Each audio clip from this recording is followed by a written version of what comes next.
Have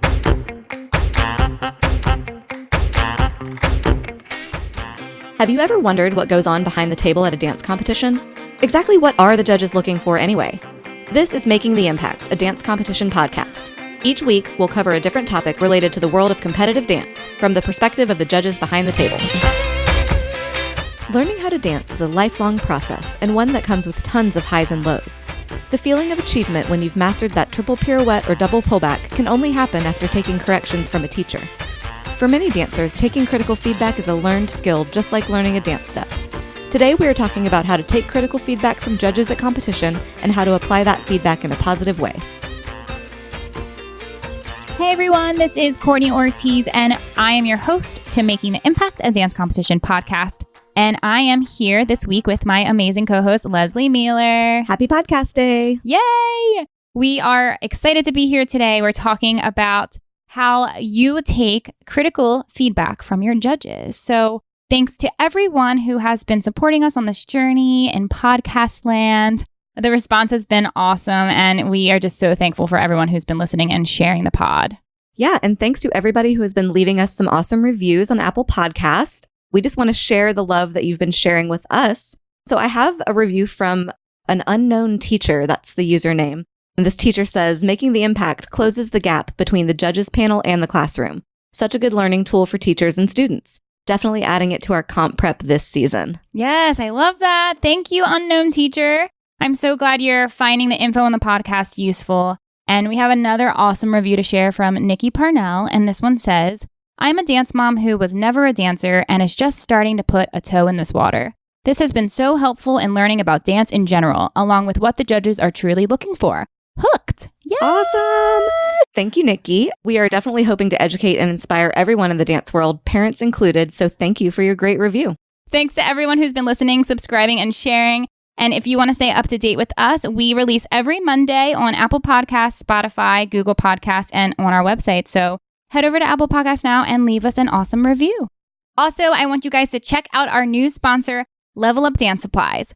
Level Up Dance Supplies has the largest selection of top name brand dance gear, such as Glamour Gear, Rack and Roll, Diva Dolly, and so much more.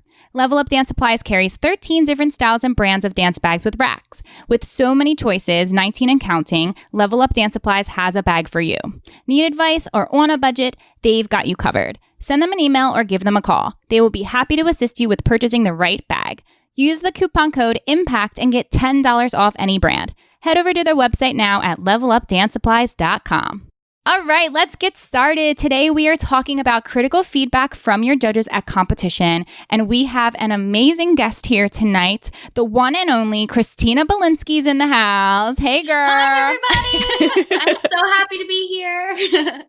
We are so happy to have you, and Christina's one of my very close friends, and I love her so much. So, Christina, tell all the podcast listeners a little bit about you, where you're from, your background, any credits you want to share, and what you're up to now. Sure, absolutely. So I'm originally from New Hampshire and based in New York City. I got my associate's degree in dance from Dean College and my BFA in modern dance from University of the Arts. And my career spans modern dance, concert dance, commercial work, theater. I've toured internationally and nationally as the dance captain in swing of the Aluminum Show and the Joseph Tour, and was a part of the ensemble in the first national tour of Finding Neverland. Besides judging and performing, I am also very passionate about teaching theater jazz and love sharing and connecting students around the country with what is happening here in New York. And I also am very passionate about choreography. I've been producing a lot of my own independent concept videos and have really been enjoying diving into that. Yes, you're a rock star. You're amazing. You do it all. I try. You do. Yeah, Christina really does it all. I've known Christina for quite some time, and we started judging together probably 5 or 6 years ago. It's been a while. Yeah, it was a while ago. Yeah, so we're so happy to have you here, Christina. Thanks for sharing your time with us. Thank you, guys. I'm so happy to be here. So we wanted to also mention, as usual, that the episodes for this first season of Making the Impact are based on previous hot topics from the IDA Judges blog. And this blog that inspired this episode was released in March 2019 and was written by our wonderful editor, Maddie Kurtz. It is called The Good, the Bad, and the Ugly, Taking Critical Feedback from Your Judges. If you want to check out our show notes, you'll find the link to that blog and all of our blogs for more advice about this and all of our topics. So let's get right to it. Let's talk about how do dancers take this feedback from us as judges. We are all 3 veteran judges. We judge every single weekend during the competition season. All 3 of us have been doing this for like how long now? I mean, I've been judging for probably like 8 years. 8 or 9 years. I was going to say, I think 7 years for me. Yeah. I mean, but yeah, it's been a while. But like we're not just like going out on like 3 weekends in a season. Like we are all 3 of us. I know personally because I staff you guys on judging panels. That we are working every single weekend all across the country. So this is an important topic to discuss because we are heading right into the season. It's January, so we're heading into the season, and you're about to hear lots of feedback from your judges. So how do we take that? How do we take it? Yeah, I mean not only are competitions an opportunity to perform, obviously, but they're an opportunity to learn. And, we can only learn by hearing things that we need to do better. Nobody does anybody any good by just saying, that's good, that's good, that's good, that's good, that's good. There's more to it than that, right? So, Christina, what I want to know from you is, what do you suggest to dancers who are discouraged when they hear critical feedback, not only from their judges, but from their teachers? Because I know you teach a lot as well. Yes. Well, first of all, I just want people to understand that it's okay to be discouraged. You're human. That is part of, it's hard to hear sometimes when somebody points out something that you're not strong at. So I just want people to realize that, first of all, it's okay to be discouraged, and dance is so personal. We feel so passionate about it that it can be easy for us to feel like a personal attack. First of all, it is not at all a personal attack. When you're getting corrections, that is an opportunity for you to grow. It is an opportunity for you to take a step forward as a dancer. And what you do with that criticism is the most important thing. Yes, you could get discouraged and you could let it keep getting to you and let it get you down and make you feel like you're not strong enough and that there's no future for you in dance. But that's actually the opposite of what you should do with it. You really should take those criticisms and find how you can move them forward in your class, how you can take them onto the stage. What can you use in those critiques to incorporate into your exercises that you're doing in the center of the floor? If for some reason you're not understanding exactly what the judge is saying to you and you want a little bit of help, go to your teacher, speak to your teacher, and find ways and exercises that you can do in order to really apply those so that the next time you go on stage, not only have you really worked hard on something to move forward and to improve as a performer, but you're also taking that opportunity to really grow and then move on from that critique so that maybe the judges can focus on another aspect of your performance and of your technique. Yeah, absolutely. 100% agree.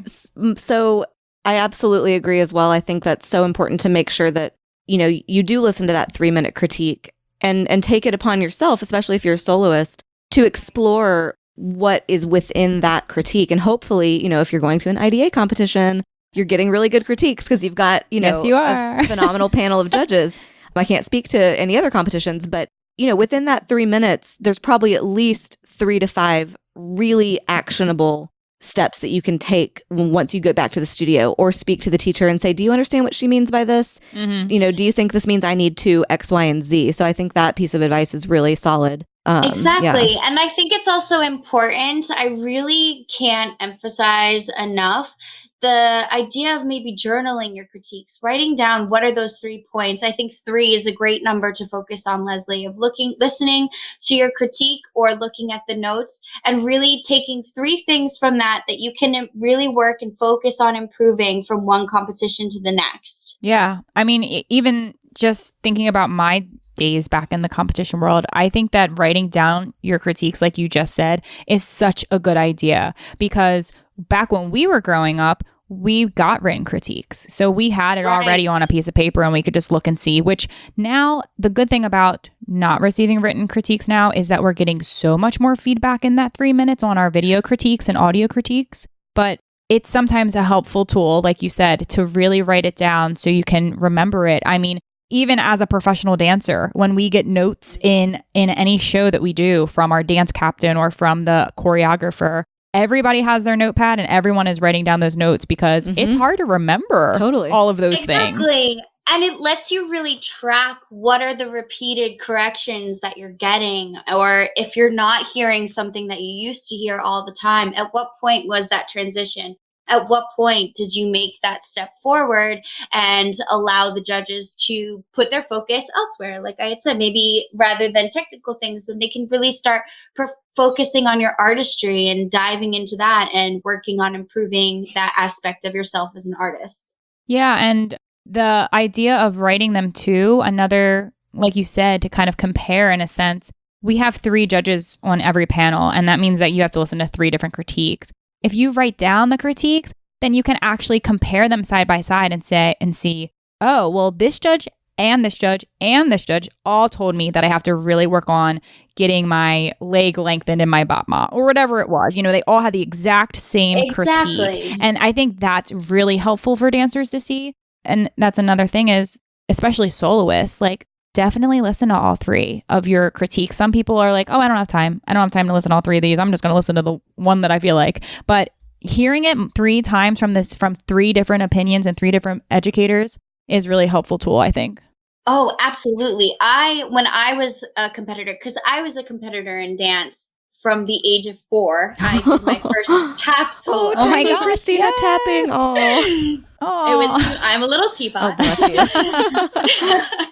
And so what my teacher used to have me do is we would sit down and I would listen to all 3 critiques, and then she would actually have me do my dance to the critiques. So then I would go through my dance those 3 times and I would perform my solo to those critiques, and then we could really feel and hear in connection simultaneously what that transition was, maybe that they were talking about, or what that accent was that they were really looking for. And of course, you know, now the kids have the benefit of the video, but I think it's a whole different ball game when you're actually feeling it in your body rather than watching yourself doing that. I feel like it's really important to do your homework once you've left these competitions so that you can get the most out of your critiques and get the most growth out of them.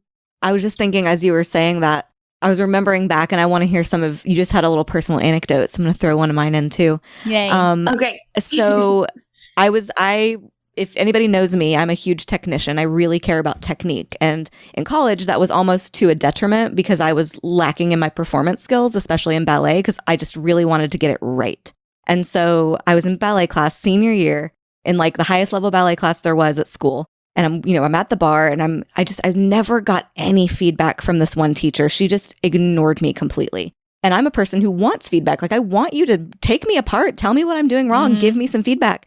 And I finally got so frustrated. I went up to her one day and I was just like, Veronica, you know what?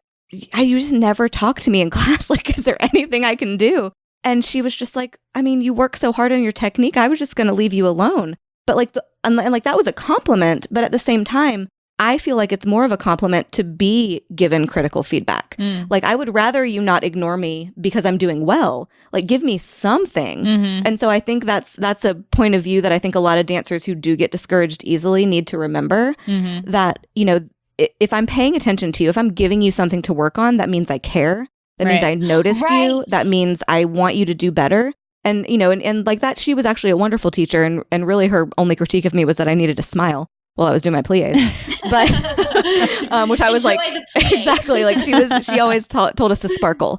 So I had to sparkle in Veronica's class was really the only feedback I ever got from her. But, you know, I think that's important for like I said, the kids who get a little bit defeated at being quote unquote picked on. Like if they think of it that way, of course you're going to feel defeated. Right. But if you feel honored that somebody's taken the time to say, you know, really stretch your leg through that battement, really point your foot all the way through the metatarsals, like, thank you. Yeah. You know? Right. And I think that's, you make such a brilliant point. And the way that we have to just think as dancers entirely is the honor and the great opportunity that is given to you within a critique and within a criticism. And especially once you get to that professional level, it's almost like you're begging for someone to give you critiques because they're just so much farther and fewer between that you really have to get to the point of taking it upon yourself to be able to kind of critique yourself and work on things that you can improve.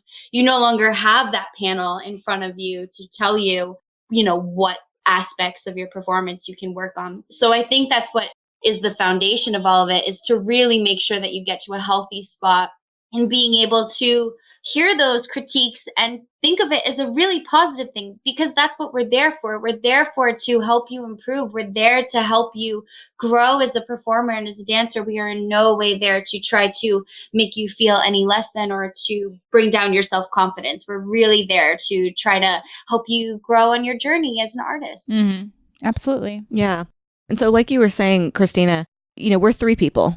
Every event, 3 to 4 judges. Sometimes, like Courtney said, you're going to hear the same thing from each one because maybe this panel is made up of people who have the same background. You don't know, like sometimes it's staffed that way, and who are truly looking for the same things. But sometimes you really have a very varied panel.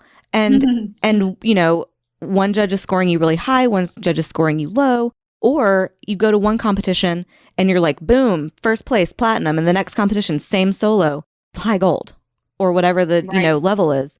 And that can be really confusing. And I've heard this from many people. I've seen it happen. And so kind of an honest question just from people who do this for a living and posing it out to the audience. What kind of advice can we give these dancers who are like, well, what happened last weekend? I got a platinum and this weekend I got a high gold. Right. What is all this feedback? I'm so confused.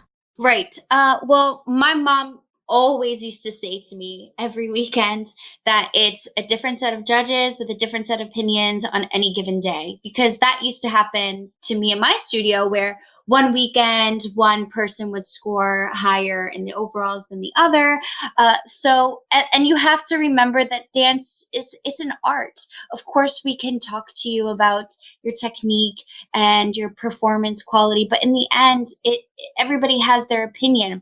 So I think it's important to, first of all, take your focus away from necessarily the score and from your placement, and really take that as an opportunity to hear what, if you're getting all of these different results, hear what these different judges have to say, and really take the time to hear an opportunity from, say, someone who was a hip hop more focused person telling you about your ballet technique. I'm sure that they probably have some great advice to you about your musicality.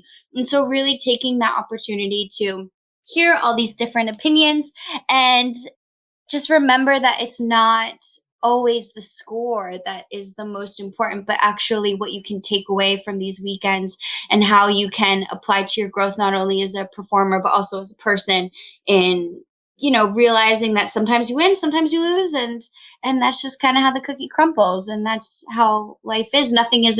Success isn't always a straight uphill battle. There's ups and downs. So I just feel like it's a great opportunity for people to kind of grow a thicker skin. I think that that's important to have in this industry, to, have your moments that you really get to shine in order for your confidence to grow and to feel like you have potential. But I think it's also important to get knocked down a little bit sometimes and to feel a little bit disappointed, and know that you can always work harder and you can always grow, and there's always room for improvement. Definitely. I think that is, one of those things that our generation, we lived through it. We learned it. We learned how to be disappointed because, there was first, second, third, the end. That's all. Exactly. Honorable mention if you were lucky. Like, honorable mention if you were lucky. Maybe you got an honorable mention. But, I think these days with the way the competition industry is and the way many industries are, and understandably so, because we get it. This is a business. You want people to come back. You want people to be happy. You want them to, want to revisit you again. So yes, everybody. Right. You want people to leave with the warm fuzzies. Absolutely. And and I think you can still do that. But also, which is why I think what we do as judges is so important, because yes, everybody is getting a trophy at the majority of the events that we work. However, what you're really getting is the feedback and what you can work on. And so, if your feedback is, like you said, not so great in one area, like, okay, step back, take it or leave it. Because like we've said a couple times now on this podcast, it's opinions, other than the facts of ballet and the facts of tap, sounds are made in a certain way, in a certain step, no matter where you are in the country, no matter where you are in the world. A shuffle is a shuffle is a shuffle is a shuffle. So you can't dispute the facts. But the opinions about the way you're doing it, or, how it's being executed, those you can either say that benefits me or that does not. Exactly. And that's just part of it being an art form, is that some people are really going to enjoy maybe a piece that's a little bit out of the box. And maybe at one competition, you have a set of judges who are all really interested in choreography and maybe have a postmodern dance background. And then you go to another competition and maybe the panel is a little bit more commercial. They're not quite used to understanding maybe the underlying story or the subtext of the story of your piece. And maybe it just doesn't hit with them. It doesn't land. And that's okay. That's part of it.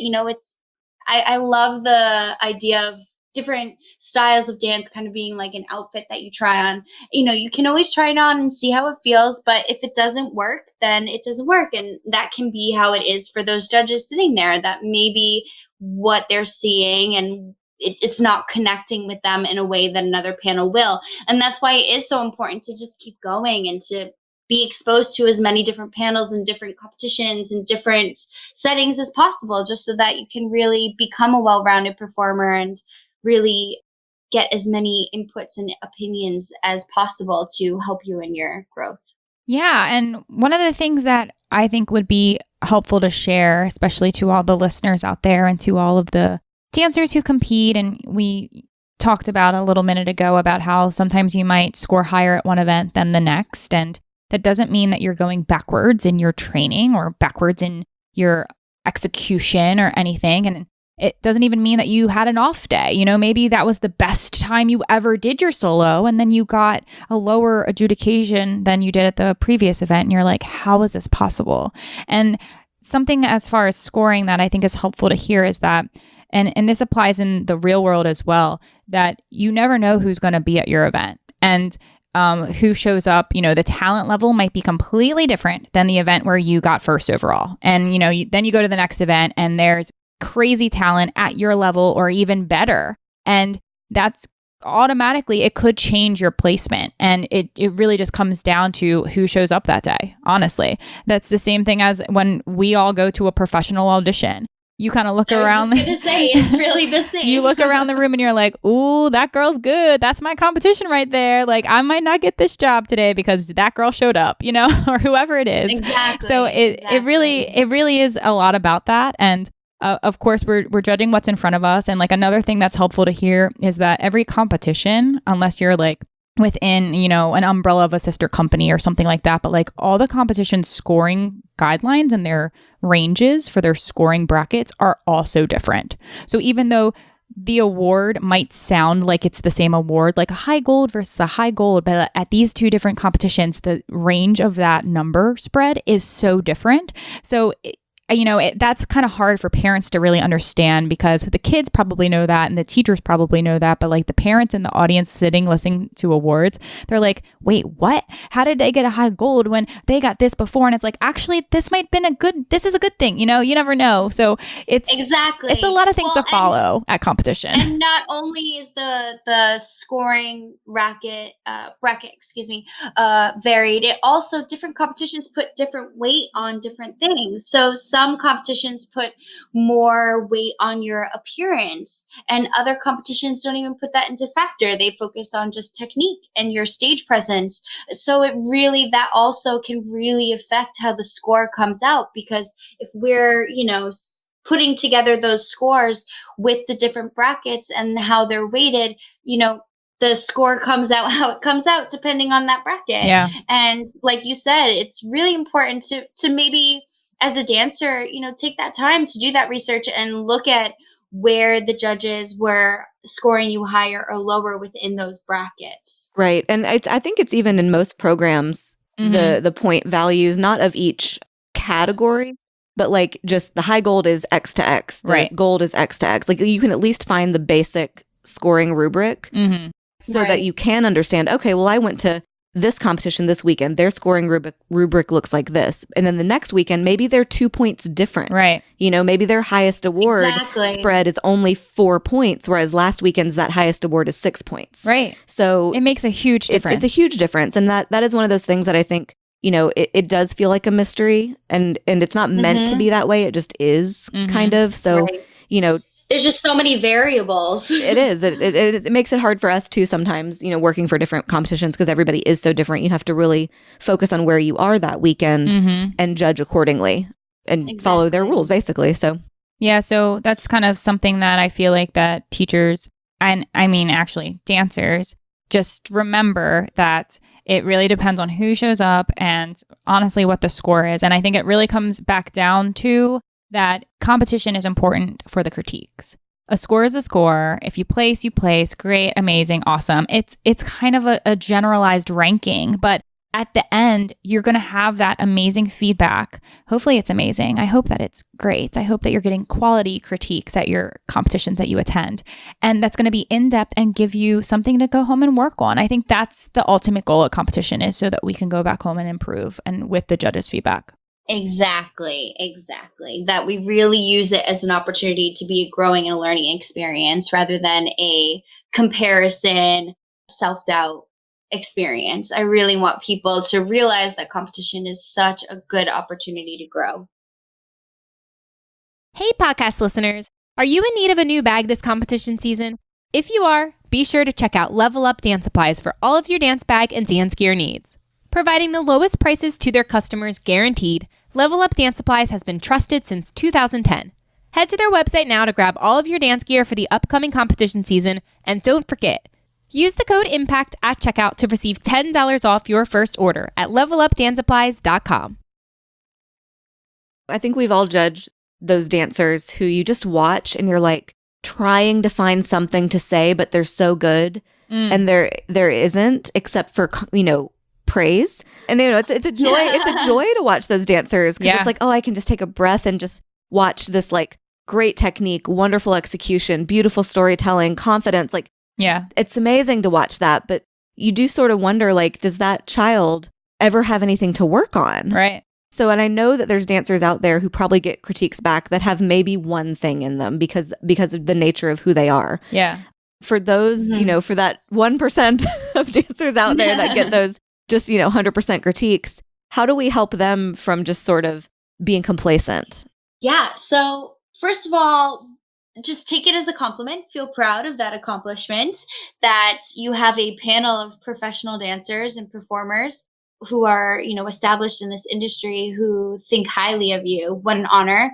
And then I want dancers to really take that opportunity when you're at that level to start watching your video and envisioning how you can push yourself to go farther. How can you really play with your phrasing? How can you really dive into telling the story with even more sincerity or honesty? Or maybe taking the opportunity that next time when you perform this piece, you maybe play a little bit with your subtleties, or play with moments that you can make bigger, or sustain something a little bit longer that maybe you hadn't before. I just think it's a really good opportunity to really then stop relying on the judges or outside sources and start building that skill of being able to push yourself internally and just taking yourself to the next level and really using those videos as tools for you to grow. Yeah.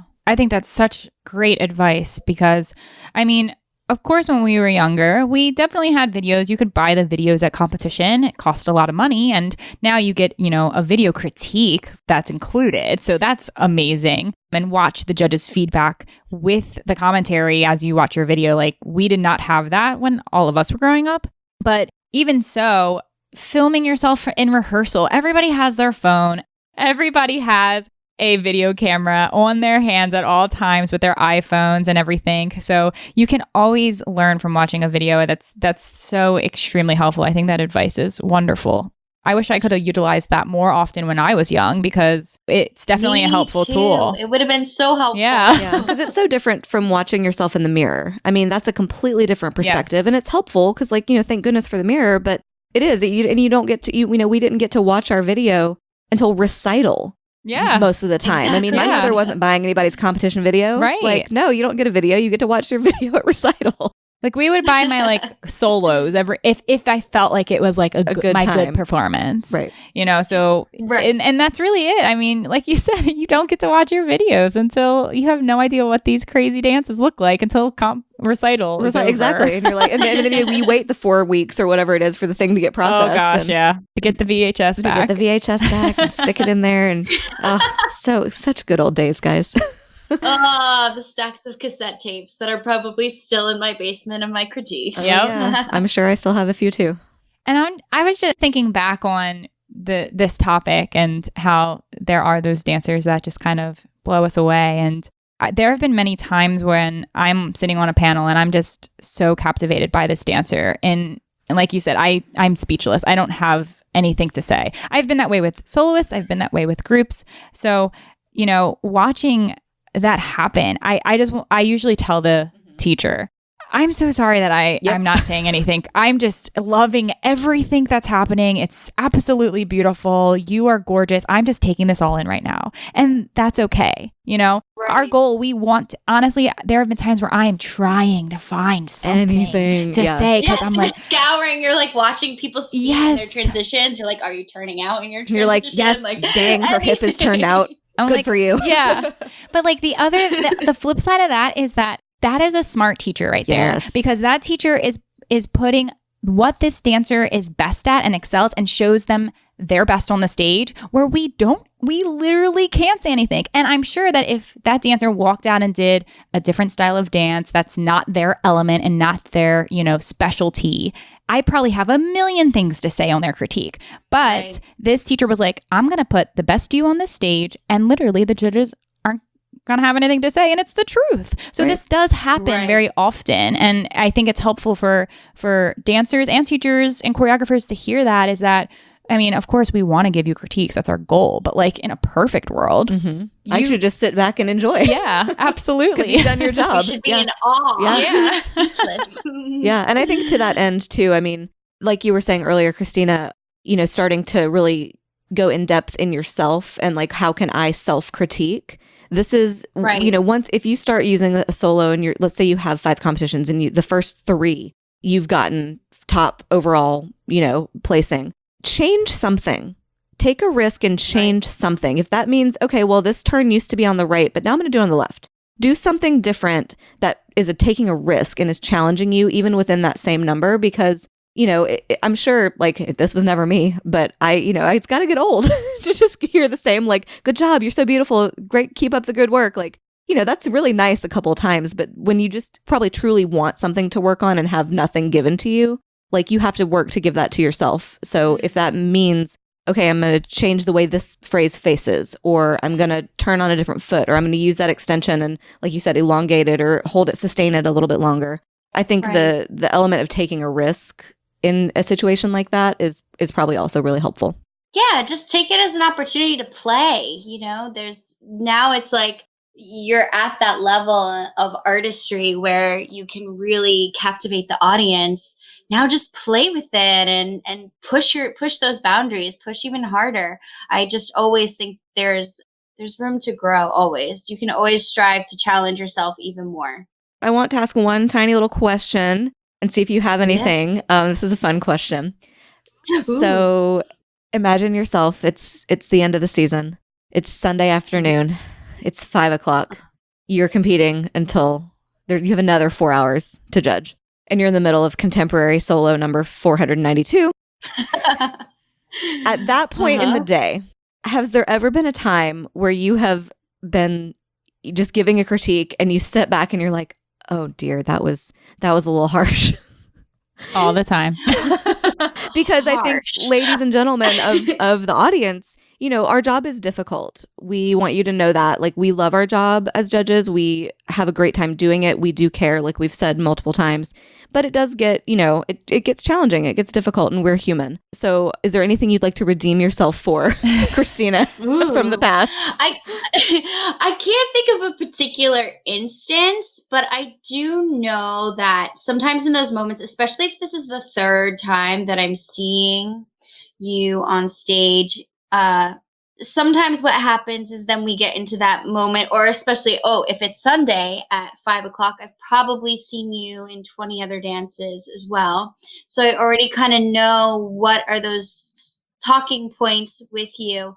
So I want you to, maybe if you're hearing a critique, also take a moment to look at where you were in your schedule as far as, because I really do try to build upon, if it's someone solo and I've seen them prior, I do try to allow my critiques to build upon what may have previously been said. And I also know that sometimes I speak fast, but it's truly out of passion, because I'll like rapid fire. Yeah, you want to get it all out. I just want to get it all out. Yeah. But I can't really think of any instance in particular that I maybe feel embarrassed about, but I do know that I feel like what could be directness could possibly come off to dancers as maybe harsh, and that's not it, especially when it's, your third or fourth, maybe even solo, and we feel like we know you at this point as a performer. Right. But it's just kind of driving the message home at that point of really making sure that you're hearing what we've said in these previous pieces and realizing that, whatever these things are, they're connecting through in all of your styles of dance that you're doing. And, just take it with a grain of salt. If a judge seems a little off and, a little upset, realize that that's how it is in the real world. Sometimes you're in a rehearsal with a choreographer who's burnt out or frustrated, and, you just have to learn how to handle kind of all of those personalities and finding a way to continue on with your chin up and really being able to move forward. I think the tip of, if you're listening back to your critiques and you've had if it's a 500 or 600 number weekend and you had, 20 dances, take a second and remember where you were, what time of day, where you were, just to put that in your mind of like, okay, well, she's seen me 4 times. Because I do the same thing, Christina. I try to hearken back if I can, if I remember. And especially like you said, if I'm like, ooh, I know this person's movement patterns. I know that piqué arabesque is going to be off her center or whatever every time she does it. So I will say something like, I remember seeing your jazz piece earlier and you did the same step, and I'm going to say this again. And so like, depending on what order you listen to it in, you'll hear what we're talking about. Maybe that's a good idea. Exactly. Maybe the teacher should listen in sequential order of when they were performed. I mean, I don't know if that's even possible, but it could be helpful to kind of hear the progression of us throughout the weekend. I think that would be really smart. No, because then then those building points would just make so much more sense, I think, to the dancer. I have something that I'm sure all of us can relate to, and I'm probably going to discuss this on our next podcast episode about costumes as well. But I'm never really nice when somebody comes out with one shoe on. I'm never nice about that. And I will be, ooh, that's the very first thing that I see, and I notice it, and I will absolutely tell them in a polite way. But I'm like, hey, make sure that you wear 2 shoes when you come on stage. This costume's too beautiful to not have 2 shoes on. And a funny example, actually, there was a dancer who I saw 3 times in one season. And in one season? Yes. So 3 different competitions? Yes. Okay. I was judging all in the same region, but this dancer happened to travel around and things. So I saw the dancer come out with 1 shoe, and I was like, all right, you're super fierce, you're amazing, you're a great dancer, but you cannot wear 1 shoe on stage. You just can't. So make sure you look down, make sure you have 2 shoes on. Hey, teacher, make sure that if you're letting her go out on stage with 1 shoe on, make sure she wears 2 next time, like the end. That was time number 1. Here she comes again, and guess what? 1 shoe. No. And I let her have it on the mic because she probably wasn't expecting to see me again. And she heard my critique. I mean, I say it because we're trying to help you, and Exactly. And that's what the overall message always is no matter what or how, it's because we care and we genuinely really want to help you. Yes. And our knowledge and our background say 2 shoes or no shoes, but 2 shoes. Right. But like every teacher, I think, knows that too. And I think that sometimes it's the dancers saying that they don't need 2 shoes and whatever. But this, and this dancer was young and great. So I was just like, I have to take off points for your costume because you didn't listen to me the first time. Hold on, third time. 2 shoes. Third like the next time, also 1 shoe. Yes! Oh my goodness. I can't. I feel like I'm a little, I will say that I'm probably a little bit less patient when I'm watching a piece that feels inappropriate. Yes. That is definitely the one moment where I feel like I'm a little bit shorter and a little bit more direct in the way that I'm explaining why I feel the way that I feel in watching that piece and what I would do to improve that. I feel like that is the one moment when I might sound a little heated. Yeah. I think that another time for me that I know, and we kind of talked about, it's like day 5. I get frustrated in my own way because I see you come out and do the same technical habit that you might have, or I see a lot of studio habits when I'm judging. So, I'm saying it over and over again. And by the end of the day, I'm kind of like, why haven't you fixed the habit? And then I'm like, oh yeah, you haven't heard my critiques yet. I feel the same way. Exactly. So, you just get frustrated. It's something that we need to always remember in the process of judging throughout the weekend, and is something that feels a little limiting and frustrating at times. But yeah, it can be interesting to have to say those things repetitively and to try to, maybe take the opportunity for us as judges to also find different ways to explain the same thing. Yes, definitely. In a different manner. Wonderful. Christina, we so appreciate your time tonight. You have given us so much wonderful insight about how to take critical feedback from judges and to be able to take that home and work on it at the studio. So just thank you so much for being with us. Yeah. It is such an honor, you guys. And I think why I care so much about this and why I'm so passionate about it is because I was a competition kid myself, and I was such a little hungry sponge and wanted to hear every critique and get as much out of it as I could when I was younger. And still to this day, I feel like I'm still quite a bit of a dance nerd. And so I just realized the value in really being present as a judge and really giving the best amount of his advice and help in the dancers' training as possible, while also, remembering at the same time back to what it was like being on that stage and getting to hear those critiques and be a part of the process and getting to meet all these friends who I've also heard you guys talk about on the podcast before, that you see over and over and over again throughout your life. It's just, the dance competition world is such a magical stepping stone for dancers into the professional field. We hope you enjoyed this week's episode all about taking critical feedback. Shout out to our special guest, Christina. Follow Christina on Instagram at Christina Belinsky. Do you have a question you've been dying to ask a judge? Now's your chance to send us your questions. We might answer them on the show and give you a shout out. Submit your questions to us on our website at www.impactdanceadjudicators.com/podcast. A quick word from one of our IDA affiliated competitions and sponsors. Just Dance Invitational is a new kind of dance competition, and they invite you to join them at one of their events. Rather than trophies, Just Dance Invitational finds more value in providing complimentary workshop classes and awarding dancers with cash scholarships to be used towards college tuition and intensive programs. Their ultimate vision is to create a positive space to inspire, motivate, and invest in the future of our dancers. By supporting these young artists, Just Dance Invitational aims to empower dancers to take over the world. Head to their website now to check out upcoming tour dates for their 2020 season at justdanceinvitational.com. If you liked what you heard on today's episode and want more, leave us a review on Apple Podcasts. The more positive reviews we get, the more great content we can bring to you all about things dance competition. Head over to Apple Podcasts now to rate us and leave us a review. Coming up in the next few weeks, we've got some exciting topics, including costuming, tap, competition kindness, plus the January edition of Q&A with Courtney. Be sure to subscribe on Apple Podcasts, Google Podcasts, and Spotify, and tune in every Monday for new episodes. As always, we're so glad you joined us for this week's episode of Making the Impact. Thanks for tuning in. Till next time.